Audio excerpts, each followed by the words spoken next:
ಕರ್ನಾಟಕ ಶಾಲಾ ಪರೀಕ್ಷೆ ಮತ್ತು ಮೌಲ್ಯ ನಿರ್ಣಯ ಮಂಡಳಿಯು ಇವತ್ತು ಎಲ್ಲ SLCಯ 6 ಮುಖ್ಯ ವಿಷಯಗಳು ಮತ್ತು ಭಾಷೆಗಳ ಮಾದರಿ ಪ್ರಶ್ನೆ ಪತ್ರಿಕೆಗಳನ್ನು ಬಿಡುಗಡೆ ಮಾಡಿದೆ. ಇಂದು ನಾವು ತೃತೀಯ ಭಾಷೆ ಹಿಂದಿಯನ್ನು ನಾವು ಏನು ಕೇಳಿದರೆ ಪ್ರಶ್ನೆ ಅವುಗಳಿಗೆ ಸಾಧ್ಯದಷ್ಟು ಉತ್ತರಗಳನ್ನು ಕೊಡೋ ಒಂದು ಪ್ರಯತ್ನವನ್ನು ಮಾಡೋಣ. ವಿಷಯ ಸಂಕೇತ 61H. ಇದು ಶಾಲಾ ಅಭ್ಯರ್ಥಿಗಳಿಗೆ 80 ಅಂಕಗಳಿಗೆ ಇರುತ್ತೆ. 3 ಗಂಟೆ ಸಮಯ. ಇಲ್ಲಿ ಒಂದಷ್ಟು ಸೂಚನೆಗಳನ್ನ ಕೊಟ್ಟಿದ್ದಾರೆ. ಒಟ್ಟು 38 ಪ್ರಶ್ನೆಗಳು ಇರ್ತವೆ. ಇನ್ನೊಂದಷ್ಟು ನಾವು ಈ ಸೂಚನೆಗಳು ಎಲ್ಲ ವಿಷಯಗಳಿಗೆ ಮತ್ತು ಭಾಷೆಗಳಿಗೆ ಇದ್ದಂಥ ಒಂದು ವಿಷಯಗಳೇ ಇಲ್ಲಿರ್ತವೆ. ಮುಖ್ಯವಾಗಿ ಈ ವರ್ಷ ಕಳೆದ ಸಾಲಿಗಿಂತ ಸ್ವಲ್ಪ ಕಠಿಣವಾದಂತಹ ಒಂದಷ್ಟು ಪ್ರಶ್ನೆಗಳು ಇರ್ತವೆ ಅನ್ನೋ ಒಂದು ಮಾಹಿತಿ ಇದೆ. ಮೊದಲನೆಯ ಮೇನ್ನ ನಾವು ನೋಡೋದಾದರೆ, निम्नलिखित प्रश्नों के लिए 4 विकल्प सुझाए गए हैं.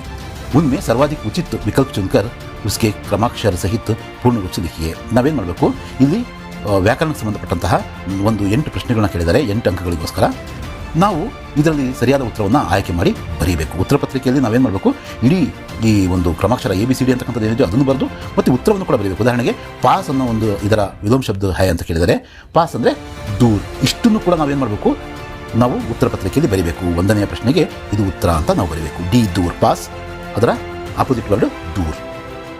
ನಿಮ್ನಲಿಖಿತ ಮೇ ಸೆ ಸ್ತ್ರೀಲಿಂಗ ಶಬ್ದ ಹೈ. ಇದರಲ್ಲಿ ಸ್ತ್ರೀಲಿಂಗ ಶಬ್ದ ಯಾವುದು ನೋಡ್ರಿ. ಮೊದಲನೇದು ಆದ್ಮಿ ಅಂತ ಕೊಟ್ಟಿದ್ದಾರೆ, 2ನೇದು ಶೇರ್ ಅಂತ ಇದೆ, 3ನೇದು ಹಾತಿ ಅಂತ ಇದೆ, 4ನೇದು ಬೆಹನ್. ಬೆಹನ್ ಅಂದರೆ ಸಹೋದರಿ, ತಂಗಿ ಅಥವಾ ಅಕ್ಕ. ಇದು ಉತ್ತರ. ಇದನ್ನು ಅಷ್ಟನ್ನು ಕೂಡ ಡಿ ಬೆಹನ್ ಅಂತಕ್ಕಂಥದ್ದನ್ನು ನಾವು ಉತ್ತರ ಪತ್ರಿಕೆಯಲ್ಲಿ ಬರೀಬೇಕು ಸ್ಪಷ್ಟವಾಗಿ. ಹಾಗೆಯೇ 3ನೇ ಒಂದು ಪ್ರಶ್ನೆಯನ್ನು ನಿಮ್ನಲಿಖಿತ ಮೇ ಸೆ ಏಕವಚನ ಶಬ್ದ ಹೈ. ಅಲ್ಲಿ ಸ್ತ್ರೀಲಿಂಗ ರೂಪ ಯಾವುದು ಅಂತ ಕೇಳಿದ 2ನೇ ಪ್ರಶ್ನೆಯಲ್ಲಿ ಇಲ್ಲೇನು ಕೇಳಿದರೆ ಏಕವಚನ ಯಾವುದು. ಕಹಾನಿಯ ಅಂದರೆ ಕಥೆಗಳು, ಲೋಗ್ ಅಂದರೆ ಜನ. ಇದ್ರ ಬಗ್ಗೆ ಒಂದಷ್ಟು ಕನ್ಫ್ಯೂಷನ್ ಇದೆ. ಇಲ್ಲಿ ಗುಫಾ ಅಂದರೆ ಗುಹೆಗಳು. ಮಚಲಿ ಅಂತಕ್ಕಂಥದ್ದು ಪಕ್ಕ ಇದು ಏನಿದು ಉತ್ತರ. ಈ ಉತ್ತರವನ್ನು ನಾವು ಏನು ಮಾಡಬೇಕು, ಫೈನಲ್ ಮಾಡಬೇಕು. ಸಿ ಮಚಲಿ ಅಂದರೆ ಏನು, ಮೀನು ಅಂತ. ಅದನ್ನು ಮಚಲಿಯ. ಹಾಗಾಗಿ ಇದು ಏಕವಚನ. 100% ಇದನ್ನು ನಾವು ಉತ್ತರವನ್ನಾಗಿ ಬರೀಬಹುದು. 4ನೇದು ಕರ್ನ. ಇದಕ್ಕೆ ಪ್ರಥಮ ಪ್ರೇರಣಾರ್ಥ ಕ್ರಿಯಾರೂಪ ಬರೀರಿ ಅಂತ ಕೇಳಿದರೆ ಕರಾನ. ಇದನ್ನು ನಾವು ಉತ್ತರವನ್ನಾಗಿ ಬರೀಬೇಕು. ಪರ್ವತ ಪ್ಲಸ್ ಆರೋಹಣ, ಪರ್ವತಾರೋಹಣ ಯಾವುದು, ದೀರ್ಘ ಸಂಧಿ. ಮತ್ತು ದೇಶಪ್ರೇಮ್ ಇದರಲ್ಲಿರ್ತಕ್ಕಂಥ ಸಮಾಸ ಯಾವುದು ಅಂತಂದರೆ ತತ್ಪುರುಷ ಸಮಾಸ ಇದೆ. ಸಂಪ್ರದಾನ ತತ್ಪುರುಷ ಅಂತ ಏನೋ ಬರುತ್ತೆ. ಇದನ್ನು ನಾವು ಉತ್ತರವನ್ನಾಗಿ ಬರೀಬೇಕು. ಹಾಗೆಯೇ ಇಲ್ಲಿ ನಹಿ ನಹಿ ಘಬರಾವೋ ನಹಿ ಅಂತ ಇದೆ. ಇಲ್ಲಿ ವಿರಾಮ ಚಿಹ್ನೆಗಳನ್ನ ಮೋಸ್ಟ್ಲಿ ವಾರ್ಷಿಕ ಪರೀಕ್ಷೆಗೆ ಈ ರೀತಿ ಕೇಳೋದು. ಯಾಕಂದರೆ ಇಲ್ಲೊಂದು ವಿರಾಮ ಚಿಹ್ನೆ ಇದೆ, ಇಲ್ಲೊಂದು ವಿರಾಮ ಚಿಹ್ನೆ ಇದೆ, ಇಲ್ಲೊಂದು ವಿರಾಮ ಚಿಹ್ನೆ ಇದೆ. ಇಲ್ಲಿ ಉದ್ಧರಣ ಅಂತಕ್ಕಂಥದ್ದನ್ನು ನಾವೇನು ಮಾಡಬೇಕು, ಇಲ್ಲಿ ನಾವು ಬರೆಯೋಣಂತೆ. ಸದ್ಯಕ್ಕೆ ಈ ರೀತಿಯ ಕನ್ಫ್ಯೂಷನ್ ಇರತಕ್ಕಂಥ ಪ್ರಶ್ನೆಗಳನ್ನ ಮೋಸ್ಟ್ ಪ್ರಾಬಬ್ಲಿ ನಮ್ಮ ವಾರ್ಷಿಕ ಪರೀಕ್ಷೆಯಲ್ಲಿ ಕೇಳಲ್ಲ.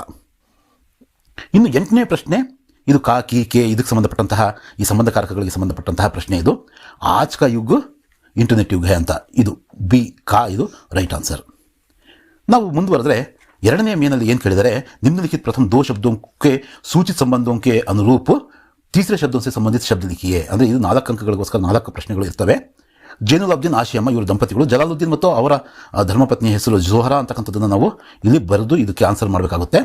ಹಾಗೆಯೇ ನೈ ಚಪ್ಪನೆ ಅಂದರೆ ಹೊಸ ಚಪ್ಪಲಿಗಳನ್ನು ಏನು ಮಾಡ್ತಾರೆ, ಹಳೆ ಚಪ್ಪಲಿಗಳನ್ನು ಕಳ್ಕೊಂತಾರಲ್ಲ, ಮತ್ತು ಹೊಸ ಚಪ್ಪಲಿಗಳನ್ನು ಅವ್ರು ಏನು ಮಾಡ್ತಾರೆ, ತಮ್ಮ ಹಾಸಿಗೆ ಕೆಳಗಡೆ ಇದು ಮಾಡ್ಕೊಂಡು ಮಲಗ್ತಾರೆ. ಯಾರು, ಲೇಖಕರಾದಂತಹ ಹರಿಶಂಕರ್ ಪ್ರಸಾಯಿ ಅವರು. ಲೇಖಕರಾದಂಥ ಹರಿಶಂಕರ್ ಪ್ರಸಾಯಿ ಅವರು ಈ ಥರ ಮಾಡ್ತಾರಲ್ವ, ಅವರು ಕೊನೆ ದಿನ ಹಾಕ್ಕೊಳ್ಳೋಂಥ ಬಟ್ಟೆನ ಅವ್ರೇನು ಮಾಡ್ತಾರೆ, ಸಿರಹಾನಿಕೆ ನೀಚೆ ದಬಾಯ ಅಂತ ಬರೆಯೋಣಂತೆ.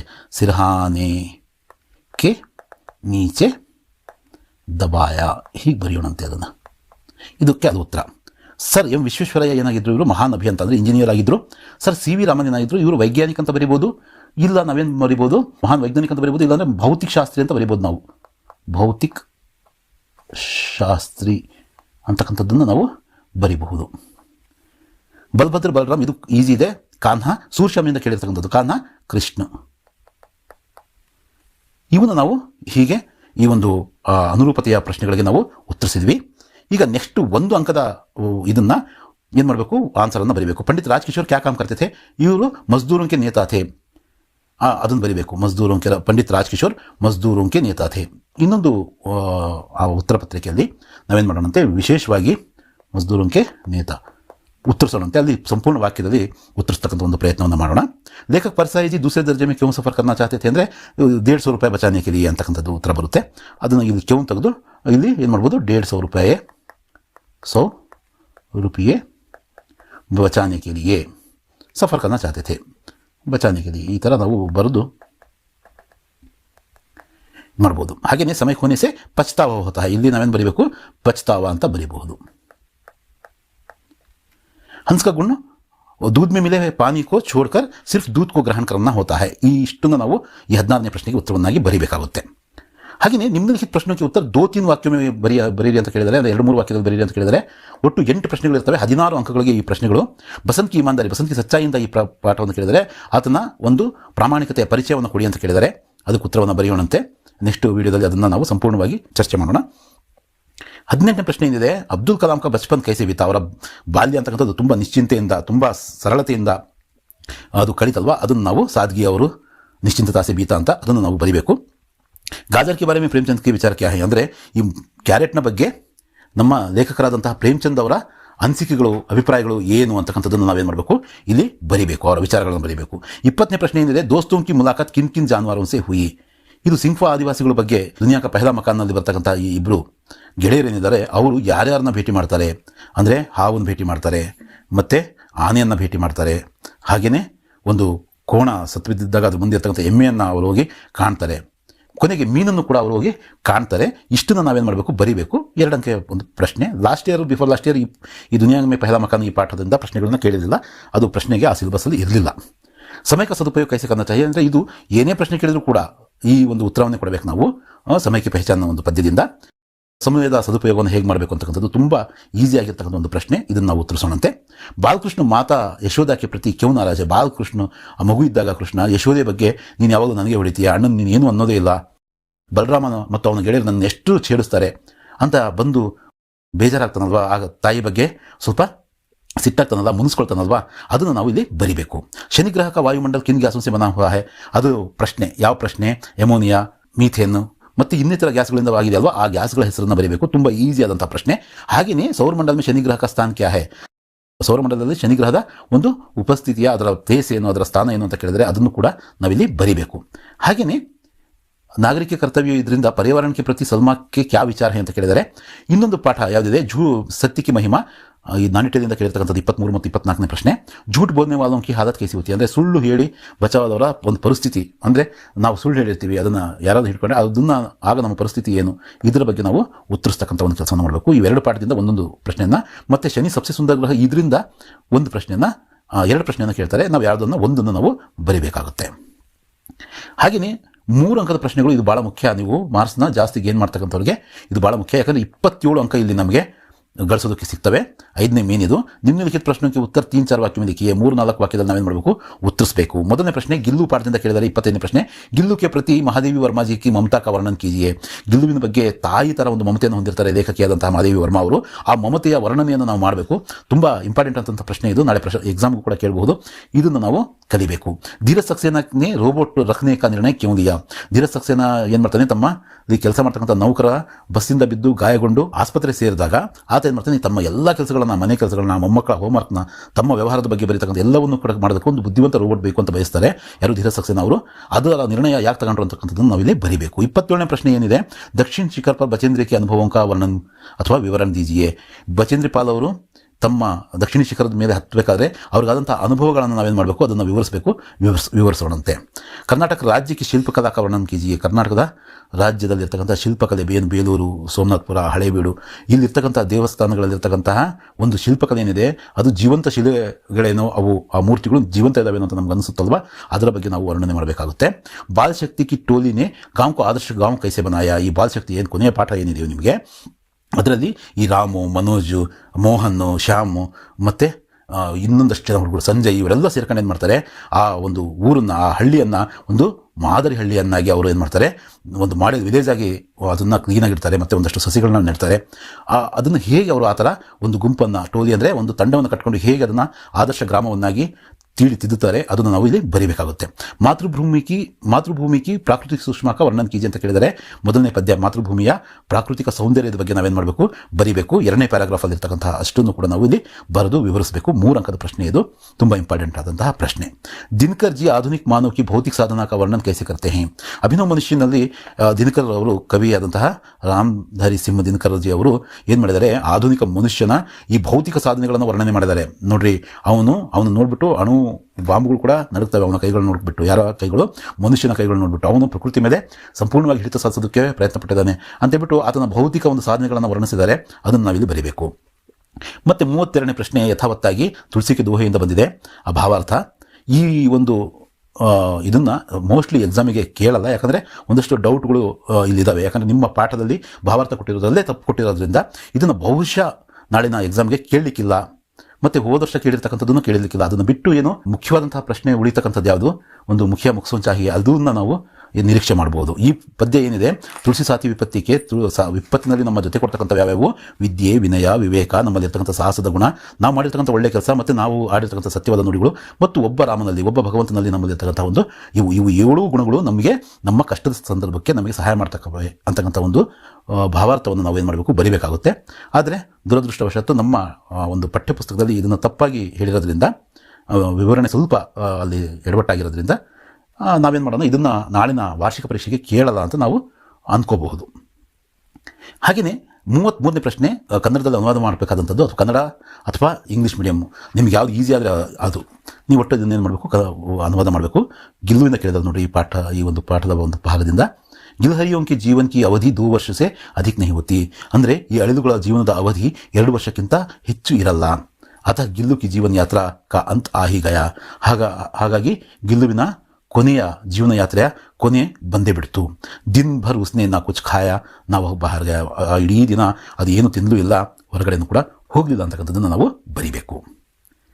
ಇನ್ನು 6ನೇ ಮುಖ್ಯ ಒಂದು ಪ್ರಶ್ನೆಯಲ್ಲಿ 4 ಅಂಕಕ್ಕೆ 2 ಪ್ರಶ್ನೆಗಳನ್ನು ಕೇಳಿದರೆ ಒಟ್ಟು 8 ಅಂಕಗಳಿಗೆ ಈ ಪ್ರಶ್ನೆಗಳಿರ್ತವೆ.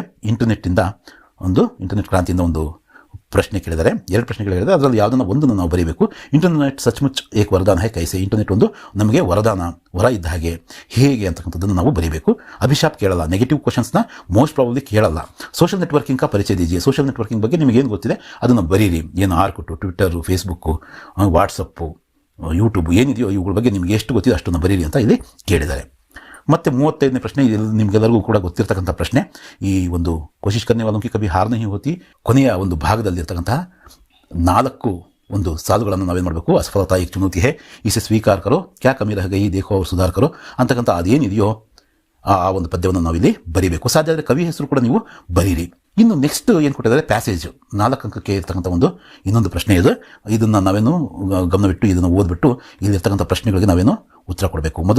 ಮೊದಲಿಗೆ ಇದನ್ನು ಓದನಂತೆ, ಮನುಷ್ಯ ಪ್ರಕೃತಿ पर निरंतर प्रहार करता जा रहा है, अब उसका परिणाम सामने आया है, प्रकृति का विकोप बढ़ रहा है, जैसे जल मालिन्य से जलचर मर रहे हैं, पानी पीने योग्य नहीं रह गया है, वायु मालिन्य के कारण आम्ल वर्षा हो रही है, इससे सांस से संबंधित बीमारियां फैल रही है, अब आदमी की आंखें खुल गई हैं, वह प्रदूषण को दूर करने के उपाय सोच रहा है.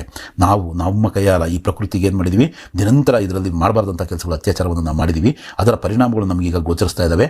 ಪ್ರಕೃತಿ ವಿಕೋಪ ಜಾಸ್ತಿ ಆಗ್ತಾ ಇದೆ, ಊರೇ ಕುಸಿದು ಬೀಳ್ತಾ ಇದೆ. ಕುಡಿಯೋ ನೀರಲ್ಲಿ, ಸೇವಿಸ್ತಕ್ಕಂಥ ಗಾಳಿಯಲ್ಲಿ, ಮಣ್ಣಲ್ಲಿ, ನಾವು ಬೆಳೆಗಳನ್ನು ಬೆಳೀತಕ್ಕಂಥ ಮಣ್ಣಲ್ಲೂ ಕೂಡ ವಿಷವನ್ನು ನಾವು ತುಂಬಿದ್ದೀವಿ. ಹಾಗಾಗಿ ಈ ಜಲಮಾಲಿನ್ಯದಿಂದ ಜಲಚರಗಳು, ಮೀನುಗಳು, ಇತರೆ ಒಂದು ಏನಿದಾವೆ, ಏಡಿಗಳು, ಕಪ್ಪೆಗಳು ಇವೆಲ್ಲ ಸಾಯ್ತಾ ಇದ್ದಾವೆ. ಈ ಕುಡಿಯೋ ನೀರು ಕುಡಿಯೋದಕ್ಕೆ ಯೋಗ್ಯವಾಗಿಲ್ಲ, ಎಲ್ಲರೂ ಕೂಡ ಫಿಲ್ಟರ್ ಮಾಡ್ಕೊಂಡೇ ಕುಡಿತಾ ಇದ್ದೀವಿ. ಅದು ಎಷ್ಟು ಮಟ್ಟಿಗೆ ಸರಿ ಅಥವಾ ಸರಿಯಾದ ನಿರ್ಣಯ ಅಂತಕ್ಕಂಥದ್ದು ಕಾಲ ನಿರ್ಧರಿಸುತ್ತೆ. ಹಾಗಾಗಿ ಇದು ಎಷ್ಟು ಮಟ್ಟಿಗಾಗಿದೆ ಅಂದರೆ, ಬರ್ತಕ್ಕಂಥ ಮಳೆನೂ ಕೂಡ ಈ ಆಸಿಡ್ ಮಳೆ ಬರ್ತಾ ಇದೆ. ಆಮ್ಲ ವರ್ಷ ಅಂದರೆ ಆಸಿಡ್ ಮಳೆ ಬರ್ತಾ ಇದೆ. ಗಾಳಿಯನ್ನು ನಾವು ಸಾಕಷ್ಟು ಇದು ಮಾಡಿರೋದ್ರಿಂದ ಮಾಸ್ಕ್ ಹಾಕೊಂಡೇ ಓಡಾಡಬೇಕು. ಮುಂದಿನ ದಿನಗಳಲ್ಲಿ ಆಮ್ಲಜನಕದ ಒಂದು ಇವನ್ನ ಫಿಟ್ ಮಾಡ್ಕೊಂಡು ಸಿಲಿಂಡರ್ಗಳನ್ನ ಹಾಕೊಂಡು ನಾವು ಓಡಾಡಬೇಕಾದಂಥ ಪರಿಸ್ಥಿತಿಯನ್ನು ನಾವು ತಂದುಕೊಂಡಿದ್ದೀವಿ. ಇದರ ಒಂದು ಕಾಯಿಲೆಗಳು ಜಾಸ್ತಿ ಆಗ್ತದೆ, ಬಿಮಾರಿ ಅಂದರೆ ಕಾಯಿಲೆಗಳು ಜಾಸ್ತಿ ಆಗ್ತದವೆ. ಮತ್ತು ಈಗ ನಾವು ಲೇಟಾಗಿ ಎಚ್ಚೆತ್ಕೊಂಡಿದ್ದೀವಿ. ಅದಕ್ಕೋಸ್ಕರ ಬೇಕಾದಂತಹ ಮಾರ್ಗೋಪಾಯಗಳನ್ನ ಆಲೋಚನೆ ಮಾಡ್ತಾ ಇದ್ದೀವಿ, ಮಾಡಲೇಬೇಕು, ಅನಿವಾರ್ಯ ಆದ್ದರಿಂದ ಮಾಡ್ತಾ ಇದ್ದೀವಿ. ಪ್ರಕೃತಿಕ ವಿಕೋಪ ಕ್ಯೋ ಬಡ್ರ ರಹಾ ಹೈ ಅಂತಕ್ಕಂಥದ್ದು ಮೊದಲನೇ ಪ್ರಶ್ನೆ. ಅದಕ್ಕೆ ಇದೆಲ್ಲವನ್ನು ಕೂಡ ಈ ಮನುಷ್ಯ ಪ್ರಕೃತಿ ಮೇಲೆ ನಿರಂತರವಾಗಿ ಇದು ಮಾಡ್ತಕ್ಕಂಥ ಅನ್ಯಾಯ ಮಾಡ್ತಿದ್ದಾನೆ, ಮತ್ತು ಹಾಗಾಗಿ ಇದರ ಪರಿಣಾಮವಾಗಿ ಪ್ರಕೃತಿಯಲ್ಲಿ ವಿಕೋಪಗಳು ಜಾಸ್ತಿ ಆಗ್ತಿದ್ದಾವೆ ಅಂತಕ್ಕಂಥದ್ದು ನಾವಿಲ್ಲಿ ಇದನ್ನು ಬರೀಬಹುದು. ಇದನ್ನು ಹಾಗೆಯೇ ಪಾನಿ ಪೀನೆ ಯೋಗ್ಯ ನಹಿ ರಹ ಗಯಾ ಹೈ ಕ್ಯೋ, ಇಲ್ಲಿ ಈ ಮಾಲಿನ್ಯ ಜಾಸ್ತಿ ಆಗ್ತಾ ಇರೋದ್ರಿಂದ ಜಲಚರ್ ಮರ ರಹೆ ಹೈ, ಪಾನಿ ಪೀನೆ ಯೋಗ್ಯ ನಹಿ ರಹ ಗಯಾ, ಇದನ್ನು 2ನೇ ಒಂದು ಉತ್ತರವನ್ನು ನಾವು ಬರೀಬಹುದು. ಇನ್ನು 3ನೇ ಪ್ರಶ್ನೆ, ಸಾಂಸ ಸಂಬಂಧಿತ ಬಿಮಾರಿಯ ಕ್ಯೋ ಫೈಲ್ ರಹಿ ಅಂದರೆ, ನಾವು ಸಾಕಷ್ಟು ವಾಯು ಮಾಲಿನ್ಯವನ್ನು ಮಾಡಿದ್ದೀವಿ, ಅದರಿಂದ ನಮಗೆ ಆಮ್ಲವರ್ಷ ಕೂಡ ಆಗ್ತಾ ಇದೆ. ಹಾಗಾಗಿ ನಮಗೆ ಈ ಶ್ವಾಸ ಸಂಬಂಧಿ ಕಾಯಿಲೆಗಳು ಬರ್ತಾ ಇದ್ದಾವೆ. ಇದಕ್ಕೆ ನಾವು ಈ ಉತ್ತರವನ್ನು ಬರೀಬಹುದು. ಹೀಗೆ ಸರಳವಾದಂತಹ ಒಂದು ಪ್ಯಾರಾಗ್ರಾಫಿಂದ ಸರಳವಾದ ಪ್ರಶ್ನೆಗಳಿಗೆ ಉತ್ತರಿಸ್ತಕ್ಕಂಥ ಒಂದು ಕೆಲಸ ಇದು ಆಗುತ್ತೆ. ಆ ಮನುಷ್ಯ ಕ್ಯಾ ಸೋಚ್ ರಹಾ ಹೈ ಅಂದರೆ, ಅಬ್ ಆದ್ಮಿ ಕಿ ಆಂಖೆ ಖುಲ್ ಗಯಿ ಹೈ, ವಹ ಪ್ರದೂಷಣ ಕೋ ದೂರ್ ಕರ್ನೆ, ಅಂದರೆ ಇದು 4ನೇ ಪ್ರಶ್ನೆಗೆ ಉತ್ತರವಾಗುತ್ತೆ. ತುಂಬ ಈಸಿಯಾಗಿ ನೀವು ಇದನ್ನು ಬಿಡಿಸಬಹುದು. ಇದೊಂದು ಮಾದರಿ ಪ್ರಶ್ನೆ ಪತ್ರಿಕೆ ಆಗಿರೋದ್ರಿಂದ ಇಲ್ಲೂ ಕೂಡ ಆ ಒಂದು ಈಸಿಯಾದಂಥ ಪ್ರಶ್ನೆಗಳನ್ನು ನಿಮಗೆ ಕೇಳಿದ್ದಾರೆ. 8ನೇ ಮುಖ್ಯ ಪ್ರಶ್ನೆಯನ್ನು ನಾವು ನೋಡೋದಾದರೆ, ಇದು ಕೂಡ 4 ಅಂಕ ಕೇಳಿದರೆ, ಯಾವುದಾದ್ರೂ ಒಂದು ವಿಷಯದ ಬಗ್ಗೆ ಪ್ರಬಂಧ ಬರೀಬೇಕು, ನಿಬಂಧ ಅಂತ ಕೇಳಿದರೆ 12 ಅಥವಾ 15 ವಾಕ್ಯಗಳವರೆಗೂ ನಾವು ಬರೀಬೇಕು. ಇಲ್ಲಿ ಒಂದಷ್ಟು ಪಾಯಿಂಟ್ಗಳನ್ನು ಕೊಟ್ಟಿದ್ದಾರೆ, ಬಿಂದುಗಳು ಅಂದರೆ ಪಾಯಿಂಟ್ಗಳನ್ನು ಕೊಟ್ಟಿದ್ದಾರೆ. ಆಬಾದಿಕಿ ಸಮಸ್ಯೆ ಅಂದರೆ ಜನಸಂಖ್ಯಾ ನಿಯಂತ್ರಣದ ಬಗ್ಗೆ, ಇದು ಜನಸಂಖ್ಯೆ ಸ್ಫೋಟ ಆಗ್ತಾ ಇದೆಯಲ್ಲ ಅದ್ರ ಬಗ್ಗೆ, ವಿಷಯ ಪ್ರವೇಶ, ಕಾರಣ, ಪರಿಣಾಮ, ಉಪಸಂಹಾರ ಅಂತಕ್ಕಂಥದ್ದು. ಇದು ಇಲ್ಲಿ ನಾವೇನು ಮಾಡಬೇಕು, ಪೀಠಿಕೆನ ಹಾಕೋಬೇಕು.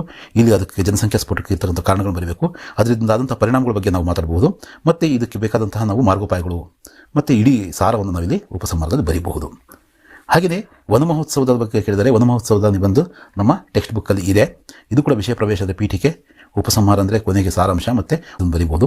ಮತ್ತು ವನಗಳ ಉಪಯೋಗ ಮತ್ತು ಅವುಗಳ ನಾಶ ನಾವೇನು ಮಾಡ್ತಿದ್ದೀವಿ, ಮೇಲಿನ ಪ್ಯಾರಾಗ್ರಾಫಲ್ಲಿ ಮಾತಾಡಿದ್ವಲ್ಲ ಅದನ್ನು ಕೂಡ ಇಲ್ಲಿ ಬರೀಬಹುದು.